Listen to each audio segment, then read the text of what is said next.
The Great Hall of Concordia Prime buzzed with nervous energy. Representatives from dozens of worlds sat in floating chairs arranged in perfect circles. Their voices mixed together in a chorus of worry and fear. Something was happening in the outer systems, something that made even the bravest military leaders shake. Ambassador Thylex's crystal body caught the light as she moved. Her people, the Vorthak, were made of living mineral that sang when they spoke. Today her voice carried sharp notes of annoyance. "These reports are nonsense," she declared. "Pirates and rebels spreading wild stories to frighten us." General Korath disagreed. The massive Draknari warrior's scales shifted from blue to angry red. His people had conquered half the known galaxy before joining the council. They knew war better than anyone. "Something destroyed 3 full battle fleets," he growled. "Pirates don't do that." The arguing continued for hours. Ships were vanishing.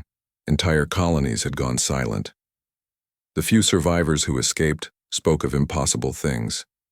Vessels that appeared from empty space. Weapons that cut through shields like they weren't there.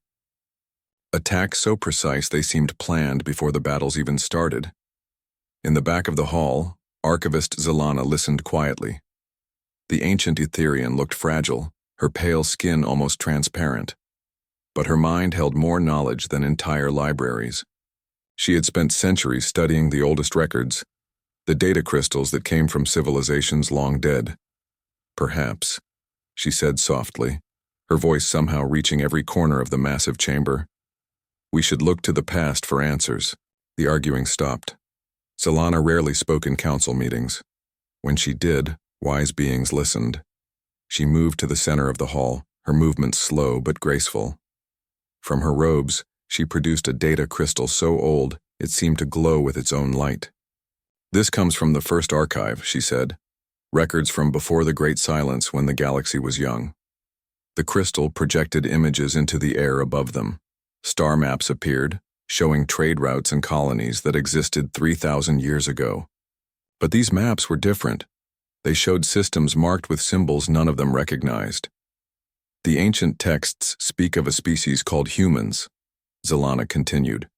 "According to these records, they walked among the stars when our civilizations were still learning to use fire." Ambassador Thylex's crystal body rang with laughter. "Fairy tales, archivist. Stories to frighten children." But Zelana wasn't finished. The images changed, showing carved stone tablets and metal plates covered in strange writing. "These aren't fairy tales. They're warnings." The old civilizations left detailed records about the humans. They described them as... She paused, searching for the right words. "As something beyond normal evolution." The images showed primitive drawings of bipedal creatures. They looked unremarkable compared to the magnificent forms of the council species. No natural armor like the Draknari, no crystal manipulation like the Vorthak, no energy projection like the Etherians. "They came from a world the ancients called a death planet," Zelana explained. "A place so dangerous that survival required constant adaptation. Where other species developed single advantages, humans developed the ability to adapt to anything." General Korath leaned forward. Despite his dismissive attitude, he was listening carefully. "What did these records say about their abilities?" "They were persistence hunters," Zelana read from the floating text. "They could track prey for days without rest. They worked in groups with perfect coordination. They could survive in environments that would kill other species within minutes. But most disturbing of all," she paused again, "they were described as the galaxy's greatest warriors." The hall erupted in debate again. Some representatives demanded proof. Others insisted the records were corrupted data from failing storage systems. But a few, the oldest and wisest, remained silent. "According to these texts," Zelana continued when the noise died down, "humans didn't fight for territory or resources. They fought for principle. When the Zalthari Empire began exterminating inferior species, humans stopped them. When the machine collective started converting organic beings into digital slaves, humans ended that too." "Then where are they now?" demanded Ambassador Thylex. "If they were so powerful, why haven't we seen them?" Zelana's expression grew sad. "Because we asked them to leave." The silence that followed was complete. Even the station's background hum seemed to quiet. The final records speak of something called the Purge Wars. Humans had become too effective at solving problems with violence. They won every conflict they entered. They saved species from extinction, stopped genocides, ended tyrannies. But their methods— she gestured to more images. Their methods made the rest of the galaxy afraid. The new pictures showed massive fleets of strange ships, vessels that didn't follow normal design principles, battles that ended before they truly began, entire enemy fleets disabled without a single death. The galaxy asked them to leave, Zalana said quietly. Not because they were evil, but because they were too good at war, too willing to intervene when others suffered. The other species wanted the right to their own mistakes, their own small cruelties. And they agreed? General Korath asked. For a warrior species, the idea of voluntarily giving up power was almost impossible to understand. They withdrew to a single system. The records call it Sol. After that, the Great Silence began. No contact for 3,000 years. Ambassador Thylex's body had stopped ringing entirely.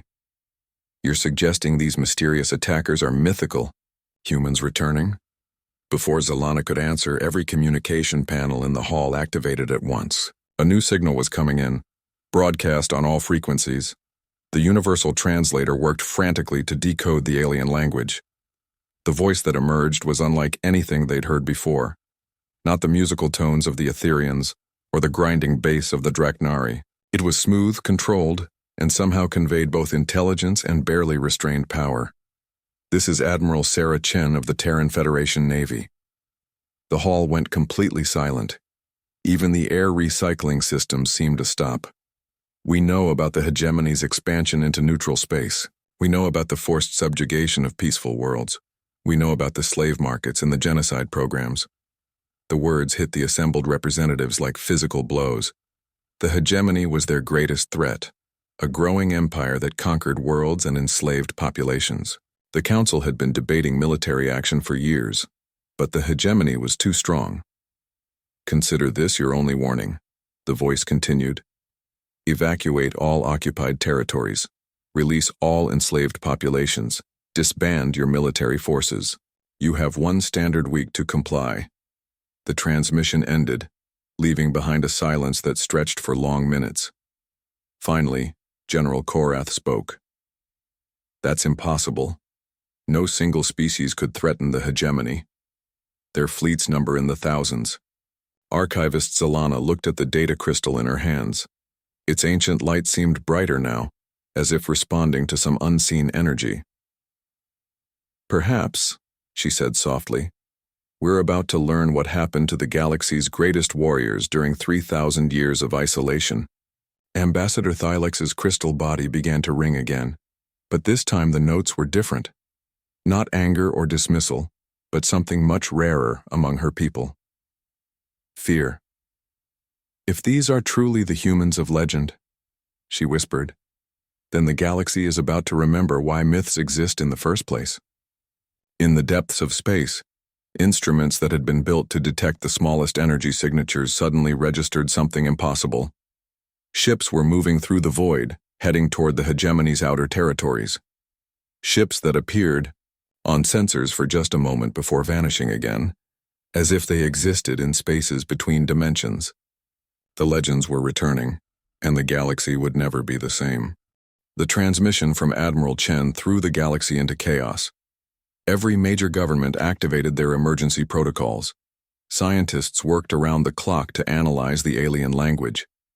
Military commanders studied the signal's origin point, trying to understand how someone had broadcast across the entire galaxy simultaneously. The hegemony's response was swift and predictable. Supreme Admiral Zoreth, a brutal Kethmari whose species had evolved from pack hunters, dismissed the warning entirely. Unknown aliens making empty threats, he declared to his war council. We'll crush them like all the others. But 3 days after the warning, something appeared in the Tau Centauri system that made even Zoreth pause. Captain Vexistar was commanding the Hegemony Occupation Force when his sensors detected the impossible. One moment, empty space. The next, a ship that shouldn't exist. Report, Vexitar ordered from his command chair aboard the massive dreadnought Dominance. Unknown vessel just appeared, sir, his sensor officer stammered.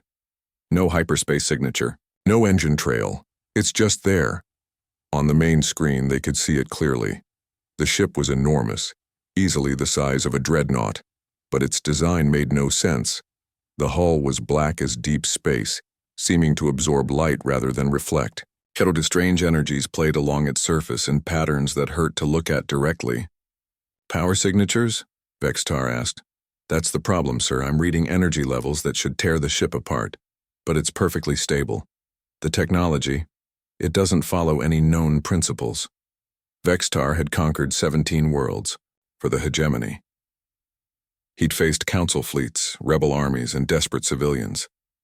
But something about this single ship made his battle-hardened instincts scream warnings. Open a channel, he ordered. The response came immediately in that same controlled voice they'd heard in the galaxy-wide broadcast. This is the TNS Retribution. You have occupied this system illegally. You have enslaved the population. You have 72 hours to evacuate. I am Captain Vextar of the Hegemony Navy, he replied, trying to keep the uncertainty out of his voice. This system belongs to us by right of conquest. Identify yourself and leave immediately, or face the consequences. Negative. Evacuation is not optional. Vextar looked around his bridge. 50 ships made up his occupation fleet, battle cruisers, destroyers, and support vessels that had never lost a fight. Against one mysterious ship, the odds seemed overwhelming in his favor. All ships, target the unknown vessel, he commanded. Fire when ready. What happened next would be analyzed by military academies for generations to come, though most would conclude the battle records had to be falsified. 50 hegemony warships opened fire simultaneously. Energy beams, plasma torpedoes, and kinetic projectiles filled the space around the human ship. Enough firepower to level a small moon converged on a single target. The human ship moved. Not accelerated, not turned, moved.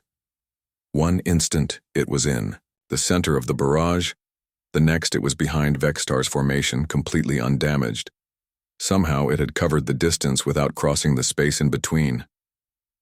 Impossible, whispered the sensor officer. The human ship's response was immediate and devastating. Beams of coherent energy lanced out, but they didn't behave like normal weapons. They passed through the hegemony ship's shields as if the defensive barriers didn't exist, striking hull and systems with surgical precision. The destroyer conquest simply stopped working. All power, all systems, all life support, everything shut down simultaneously. But the crew was unharmed, found later in perfect health but completely bewildered. Battlecruiser supremacy suffered a different fate. The human weapon seemed to target only its weapon systems, leaving life support and engines intact.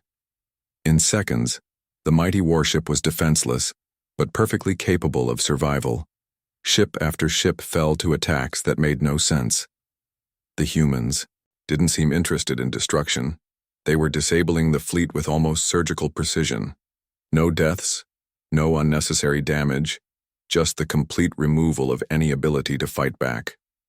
Vextar watched in growing horror as his fleet was systematically neutralized. How are they doing this? He demanded. His tactical officer's voice shook as he replied. Sir, I don't think they're using conventional weapons.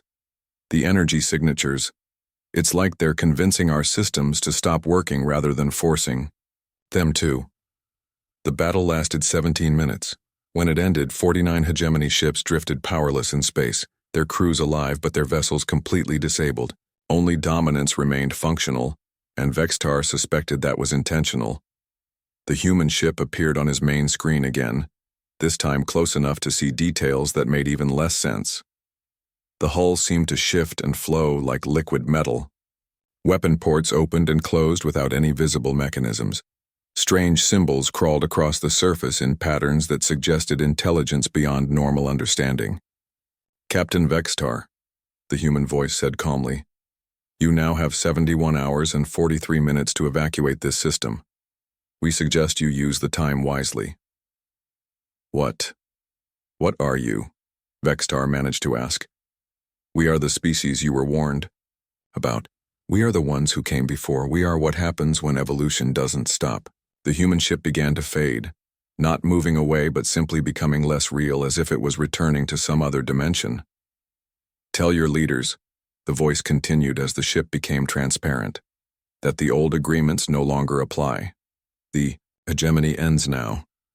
The ship vanished completely, leaving behind only empty space and the impossible evidence of what had occurred. Vextar immediately sent emergency communications to Hegemony High Command.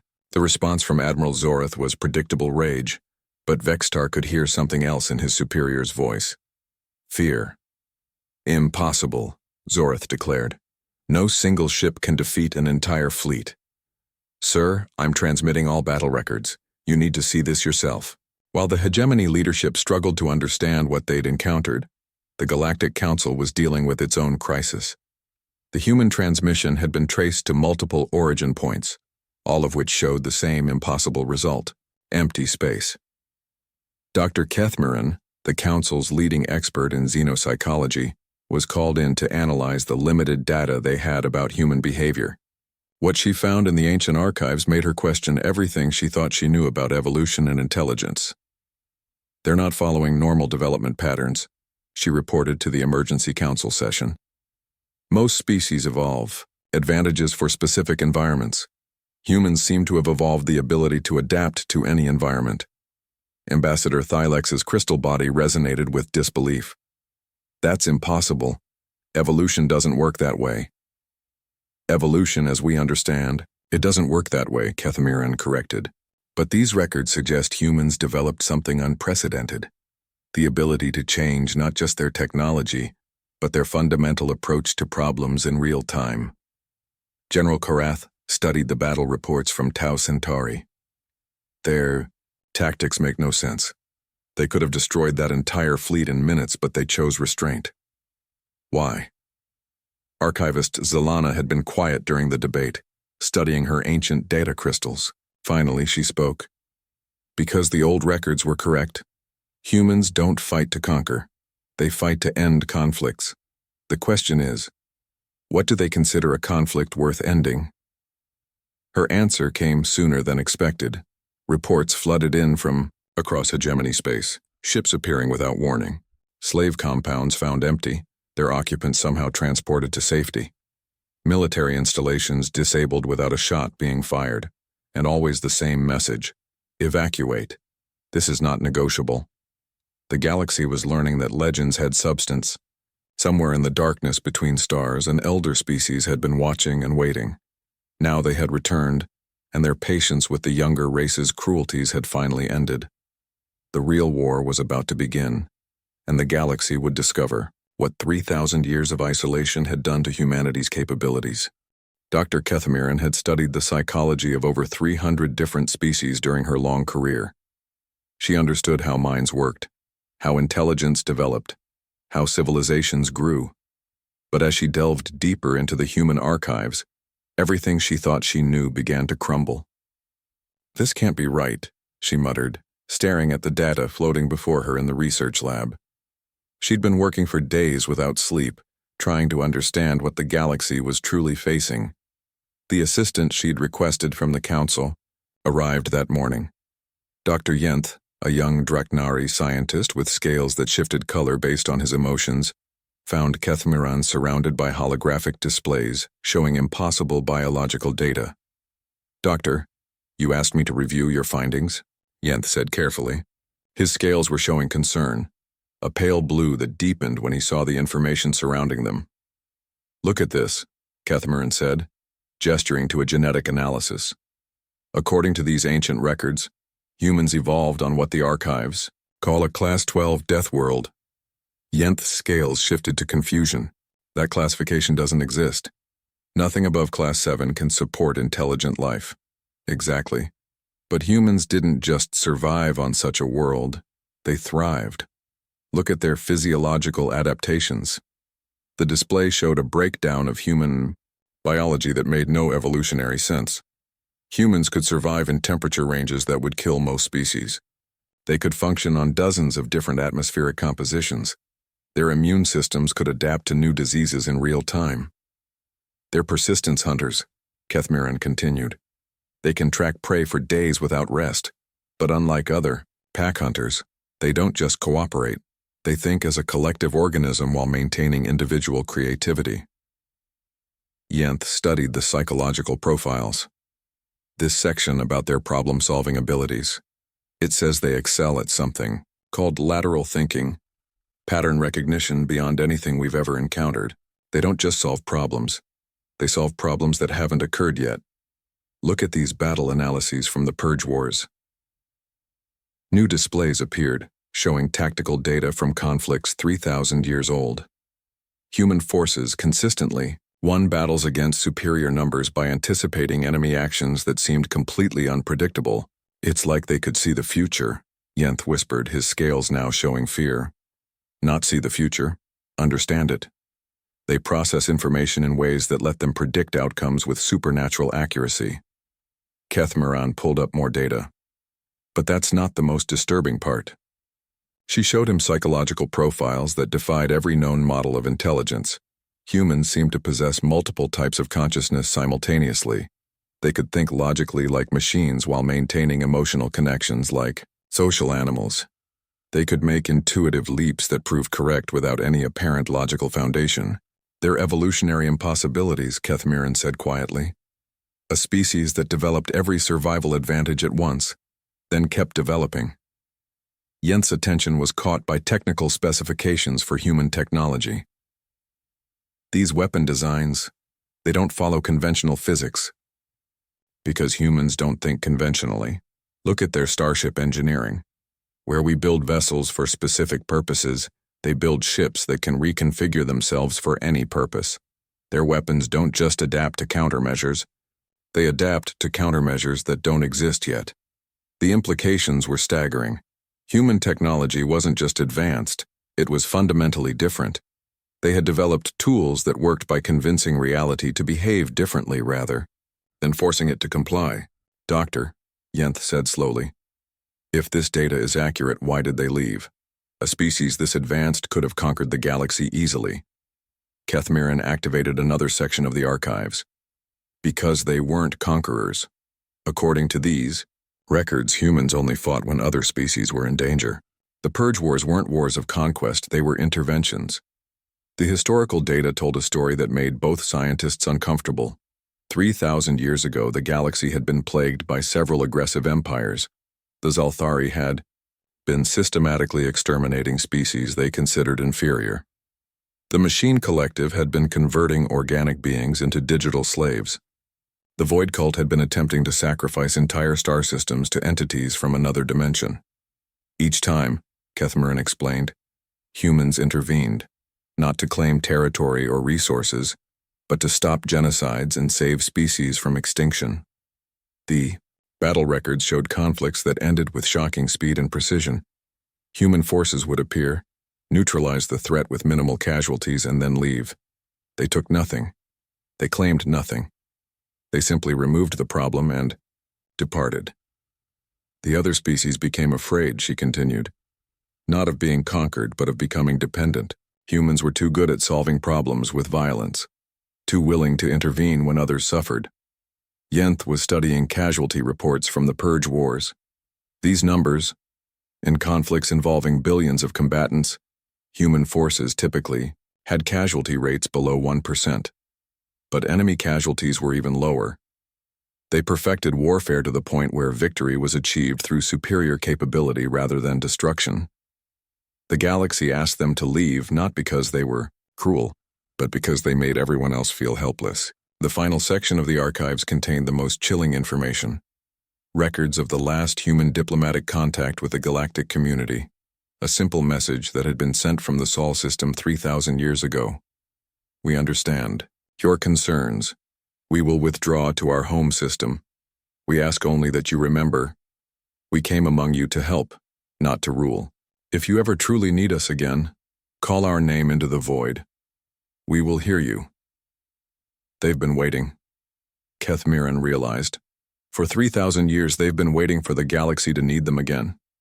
Yenth's scales had gone completely white, the Draknari color for existential terror. The hegemony. They're exactly what humans fought against before. Enslavement, genocide, conquest for its own sake. Which means, Kethmaran said quietly, that humans consider the current situation worth ending. The question is, what have they become during 3,000 years of isolation? As if summoned by her words, new reports began flooding in from across the galaxy. Human ships were appearing in hegemony space, but not the single vessels that had been reported before. Entire fleets were materializing from empty space, their designs more impossible than anything in the archives. The ships moved like living things, flowing through space in formations that suggested group consciousness. Their hulls seemed to exist in multiple dimensions simultaneously. Weapons fired energy that behaved like intelligent creatures, seeking targets with purpose beyond simple programming. They didn't just advance technologically, Kethamiran whispered as she watched the incoming reports. They transcended conventional limitations entirely. The galaxy was about to rediscover what happened when evolution's greatest success story was given 3 millennia to perfect itself in isolation. Humans hadn't just returned, they had returned as something beyond the understanding of lesser species. In her laboratory, surrounded by evidence of humanity's impossible nature, Dr. Kethamiran felt a chill that had nothing to do with temperature. The galaxy had asked humanity to leave because they were too good at war. Now the galaxy was about to learn what too good at war really meant when applied to a species that had never stopped evolving. Admiral Zorth stood before the holographic display in his command center, watching his empire die one system at a time. The massive Kethmari's scarred face showed no emotion, but his claws were extended, a sign of barely controlled rage that his subordinates recognized with fear. "Report," he growled to his intelligence chief. Commander Thax, a nervous skrill whose insectoid features twitched constantly, consulted his datapad. 17 systems hit simultaneously, sir. The humans struck supply depots, communication relays, and command centers. No military casualties, but our entire infrastructure is gone. Gone how? They didn't destroy it, sir. They made it disappear. Orbital platforms, ground installations, even entire fleets, they're just not there anymore. But the slave populations on those worlds report that their chains unlocked themselves and their guards simply vanished. Zorth's rage finally showed as he crushed the armrest of his command chair. The hegemony had spent decades building their empire. Thousands of worlds under their control, billions of slaves working their mines and factories. The most powerful military force in the galaxy, and humans were dismantling it like children taking apart a broken toy. What about our counterattacks? Zorth demanded. Commander Thax's twitching increased. Sir, we can't find them to attack. Our sensors detect human ships for seconds at a time before they vanish again. When we send forces to intercept, they arrive to find empty space and disabled hegemony installations. Reports continued flooding in throughout the day. The humans weren't conquering worlds, they were liberating them. Slave compounds found empty, their occupants somehow transported to safety. Hegemony governors discovered in their private chambers, alive but unconscious, with detailed evidence of their crimes placed neatly on their desks. Military bases rendered completely inoperative without a single shot being fired. What disturbed Zorth most wasn't the precision of these attacks, it was their restraint. Security footage from a dozen worlds showed human soldiers who could have killed thousands instead, using weapons that seemed to gently put people to sleep. These weren't conquerors seeking victory. They were surgeons removing a disease. Sir, his communications officer announced, incoming transmission from the Galactic Council. Ambassador Thylex's crystal form appeared in the hologram, her usual composure replaced by obvious distress. Admiral Zorth, the Council wishes to offer mediation services in this conflict with the human forces. Zorth's laugh was bitter. Mediation? Your Council created this situation by failing to act against our expansion for decades. Nevertheless, we believe diplomatic solutions are possible. The humans have agreed to a communication link. Before Zorth could respond, the hologram changed. A new figure appeared, a human female wearing a simple black uniform. Her appearance was unremarkable by galactic standards, but something in her eyes made even Zorith's battle-hardened instincts whisper warnings. "I am Admiral Sarah Chen of the Terran Federation Navy," she said calmly. "Admiral Zorith, your empire ends today. We're offering you the opportunity to surrender with dignity." Surrender? Zorith's voice carried all the contempt a warrior species could muster. To an unknown alien species? Never. "We're not unknown, Admiral. We're the species your empire displaced when you expanded into the Perseus Arm. We're the reason the Zalthari empire no longer exists. We're what happens when evolution produces a species that refuses to accept cruelty as inevitable." Chen's image remained perfectly calm as she continued. "You have enslaved 17 billion sentient beings. You have committed genocide against 43 species.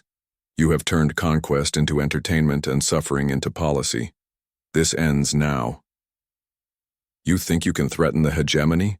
Zorith snarled. "We command millions of ships, trillions of soldiers. Even if you somehow defeated our fleets, we'll make the galaxy burn before we surrender." Admiral Chen's expression didn't change, but something in the air around Zorith's command center seemed to shift. "Admiral, you misunderstand the situation.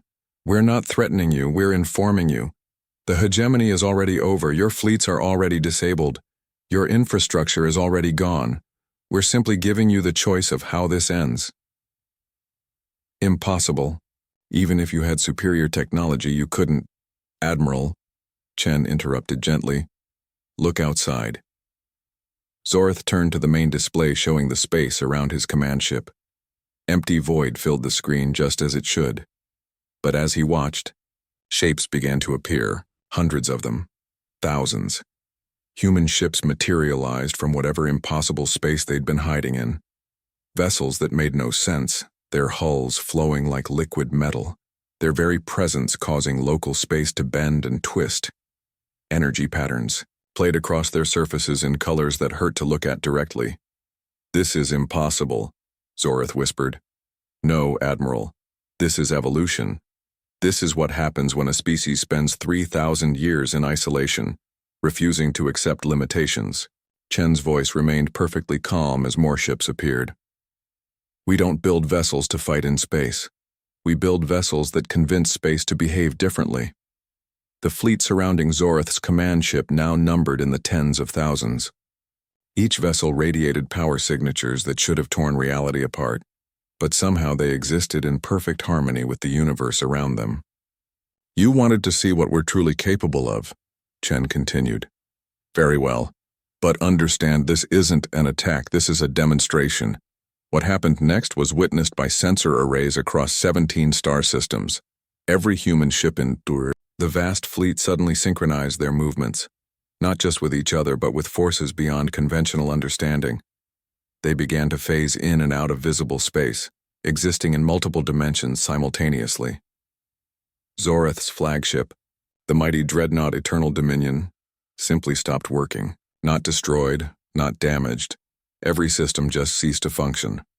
Life support, engines, weapons, communications, everything shut down simultaneously.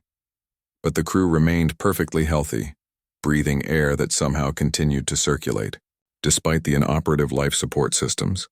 Across the hegemony's entire territory, the same thing happened to every military vessel.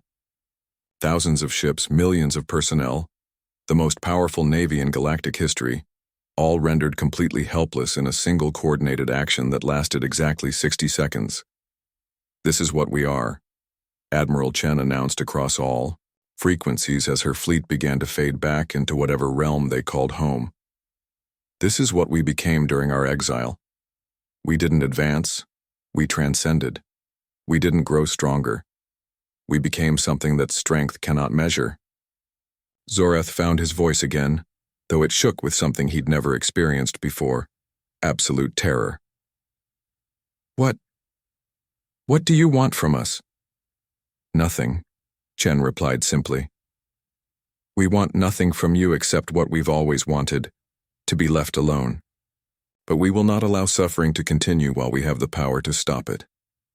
The human fleet continued vanishing, ship by ship, until only Admiral Chen's vessel remained visible. Your empire is ended, Admiral Zoreth. Your fleets are disabled, your infrastructure is gone, and your slaves are free. You personally will face justice, not from us, but from the people you've oppressed. You can't just... We can. We have. The only question now is whether the galaxy learns from this experience or forces us to repeat it. As the last human ship faded from existence, Zoreth was left alone in his darkened command center. Emergency lighting cast strange shadows as his crew worked frantically to restore basic systems. But he knew the truth. The hegemony was finished. Not conquered, not defeated in battle, but simply ended. Reports came in throughout the following days. Every hegemony military asset had been neutralized without destruction. Every slave had been freed and provided with transportation to safety. Every war criminal had been left alive but powerless, with complete evidence of their crimes delivered to the appropriate authorities. The humans had ended the galaxy's greatest military empire without firing a shot in anger. They had demonstrated power beyond comprehension, while showing restraint that bordered on the supernatural. In the deepest archives of the Galactic Council, archivist Zelana added a new entry to the human records. They returned not as conquerors, but as gardeners. They have shown us what we could become and what we must never become again. The evacuation of Kepler 442b became the most documented event in galactic history, recorded by thousands of sensors across the system and witnessed by representatives from every major civilization. What they saw challenged everything they thought. They knew about the possible. Admiral Zoreth had made his final desperate gamble. If he couldn't defeat the humans militarily, he would force them to reveal their true nature. The complete annihilation of Kepler 442b's 17 million civilians, men, women, children of a dozen different species, would surely provoke the humans into showing the galaxy what monsters they really were. The human response exceeded his darkest expectations, but not in the way he'd hoped. Dr. Kethamiran was monitoring the situation from the Council observation post when the impossible happened. Her instruments detected the human fleet's arrival 3 hours before Admiral Zoreth gave the bombardment order. "That can't be right," she muttered, checking her readings again. "They're arriving before the crisis begins." Her assistant, Dr. Yenth, whose scales had been permanently pale since studying the human archives, looked at the sensor data with growing amazement. "Doctor, they're not just early. According to these readings, they arrived exactly when they needed to. The human fleet dropped out of whatever impossible space they inhabited with mathematical precision. Not a moment too soon, not a second late, but at the exact instant required to prevent catastrophe. 17,000 ships materialized around Kepler 442b like protective antibodies responding to an infection. What followed challenged every known law of physics and logistics. The ships began to change. Hull plates flowed like liquid, reconfiguring internal spaces that seemed to exist in dimensions beyond normal geometry. Vessels that had appeared to be standard cruiser size suddenly revealed cargo holds large enough to accommodate entire cities. "Evacuation in progress," Admiral Chen's voice announced across all frequencies. "All civilians report to designated pickup zones. Transport will be provided for every sentient being on the planet." The evacuation began immediately. Human shuttles descended through the atmosphere like silver rain, but these weren't ordinary transport craft. They moved without engines, landed without disturbing the ground beneath them, and somehow held thousands of passengers in spaces that should have accommodated dozens. In the capital city of New Harmony, 8-year-old Zara Mindak clutched her mother's hand as they joined the stream of refugees heading toward the landing zones. The little Etherian's energy manipulation abilities let her sense things others couldn't, and what she felt from the human rescuers confused her. "Mama," she whispered, "why do the humans feel sad?" Her mother, Dr. Elena Mindak, looked around at the perfectly organized evacuation. Human soldiers moved through the crowds with supernatural efficiency, their medical teams treating injured refugees with technology that seemed to cure ailments by simply wanting them gone. But Zara was right. Despite their incredible competence, the humans carried an air of profound sadness. One of the human medics knelt beside them. his appearance unremarkable except for eyes that seemed far older than his face. "Are either of you injured?" he asked gently. "No, thank you," Dr. Mindak replied. "But may I ask, why do you seem so sorrowful? You're saving us." The medic's expression grew distant. "Because we hoped we'd never have to do this again. 3,000 years ago, we withdrew from galactic affairs believing the younger species would learn to protect each other. Today proves we were wrong." High above the planet, Admiral Zoreth's fleet arrived to find an impossible sight. Kepler 442b appeared empty, its surface showing no signs of the massive population that had lived there mere hours before. 17 million people gone without a trace. "Where are they?" Zoreth demanded, his rage now tinged with desperate confusion. His answer came from Admiral Chen herself, but not via communication. She appeared physically on his bridge, somehow standing in his command center despite being on her own ship light minutes away. "They're safe," she said simply. "All of them. Every single civilian has been evacuated to colony worlds of their choosing, with full medical care and sufficient resources to rebuild their lives." Zoreth's security forces raised their weapons, but Chen paid them no attention. She seemed to exist slightly apart from normal space, untouchable by conventional means. "You wanted to see what we really are?" she continued, her voice carrying infinite sadness and implacable resolve. "You wanted us to show the galaxy our true nature. Very well." The space around Kepler 442b suddenly filled with light as the entire Terran Federation Navy revealed itself. Not the thousands of ships they'd shown before, but the complete force, vessels numbering in the millions, each one radiating power signatures that made local reality bend and shift. But they didn't attack. Instead, they did something far more terrifying than destruction. They demonstrated. Each human ship targeted a different hegemony vessel. In perfect synchronization, they showcased technologies that rewrote the galaxy's understanding of what was possible. Ships that existed in multiple dimensions simultaneously, moving through space by convincing space to flow around them rather than forcing passage through it. Weapons that fired coherent energy through time itself, striking targets before the triggers were pulled. Defensive systems that didn't block incoming attacks but persuaded them to strike empty space instead. Engines that moved by altering the fundamental constants of physics in localized areas. The demonstration lasted exactly 1 minute. When it ended, every hegemony ship in the system remained intact but completely powerless. Their crews were unharmed, but their vessels had been reduced to lifeless hulls drifting in space. "This is what we are," Admiral Chen announced across all frequencies as her impossible fleet prepared to depart. "This is what we became during our exile. We are what happens when evolution doesn't stop, when a species refuses to accept limitations, when intelligence is paired with an absolute refusal to surrender to cruelty." She turned to face Admiral Zoreth directly, though she was still somehow standing on his bridge while simultaneously visible on her own command deck. "You asked us to show you monsters. But we learned long ago that the greatest monsters are those who choose to cause suffering when they have the power to prevent it." On the Boeing, human fleet began to fade from existence, not destroyed, but simply returning to whatever realm they called home. "The hegemony is ended." Chen's voice echoed across space. "Your fleets are disabled, your leaders will face justice from their own people, and your slaves are free. We take nothing. We claim nothing. We want nothing from you except what we've always wanted, to be left alone." As the last human ship prepared to vanish, Admiral Chen's final words reshaped the galaxy's understanding of itself and its place in the universe. "But remember this. Legends exist for a reason. We are still here. We are still watching. And if you create another hegemony, if you forget that the strong exist to protect the weak, we will remember what you seem determined to forget."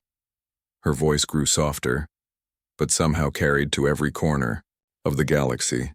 "Humanity doesn't make war. Humanity ends wars. Permanently." The humans vanished, leaving behind only the impossible evidence of their capabilities and a galaxy forever changed by the encounter. The hegemony's former territories became independent worlds almost overnight. The galactic slave trade ended, as if it had never existed.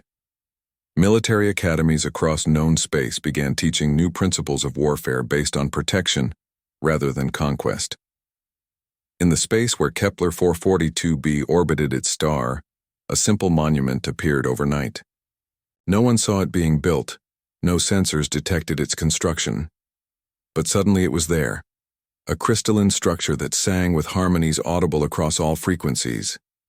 The inscription appeared in every known language, its message simple but profound. Here, 17 million souls found sanctuary. Here, the strong chose to serve the weak. Here, legends proved they were real. Never again. Dr. Kethmiran stood before this monument months later, her research into human psychology finally complete. Her conclusions filled volumes, but could be summarized in a single statement. Humans had transcended the normal limitations of evolution, becoming something that existed as much in the realm of possibility as in physical space. They were living, legends, myths made manifest.